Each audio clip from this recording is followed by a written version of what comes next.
அஸ்ஸலாமு அலைக்கும். சொந்த காலிலே நின்று பழகுங்கள். மிகவும் தேவைப்படும்போது மட்டுமே மற்றவரின் உதவியை நாடுங்கள்.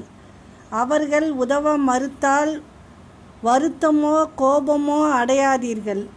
அவர்கள் உதவி இல்லாமலே உங்களால் வாழ முடியும் என்று அவர்களுக்கு நிரூபித்து காட்டுங்கள். உளவியல் சொல்லும் உண்மை, நீ எதன் மீது கவனம் செலுத்துகிறாயோ அது அதிகரித்து கொண்டே போகும்.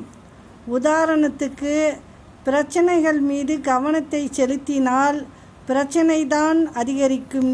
அதுவே வாய்ப்புகள் மீது கவனம் செலுத்தினால் வாய்ப்புகள் அதிகம் கிடைக்கும்.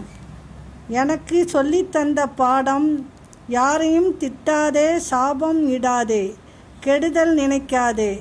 நீ எதை செய்கின்றாயோ அதுவே உன்னை வந்து சேரும். அஸ்ஸலாமு அலைக்கும்.